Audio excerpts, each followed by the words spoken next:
बिटिसिनि बारग' लेङाइ बुंथिगिरि नेरसोन बर'नि जोनोमगिरि बिफानि दिनै सारादुनि सान।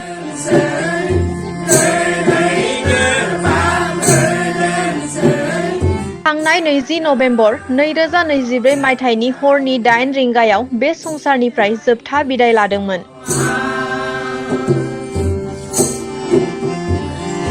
बिथांनि जिउमाया सोरगोफुरियाव अराय सुखु गोजोनै थाहैथों बिनिनो धोरोमनि खान्थि बादियै सारादु खुंफुंनो लादों बिटिसिनि बारग' लेङाइ बुंथिगिरि नेरसोन बर'नि जोनोमगिरि बिफा रुंसारि बरन्दा बर'नि दिनै सारादु।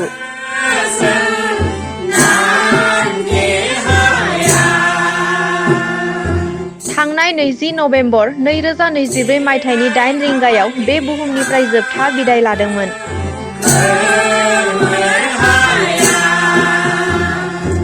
रुंसारि बरन्दा बर'नि जिउमाया सोरगोफुरियाव अराय सुखु गोजोनै थाहैथों बिनिनो दिनै बाथौ धोरोमनि नेमखान्थि बादियै सारादु खुंफुंदों।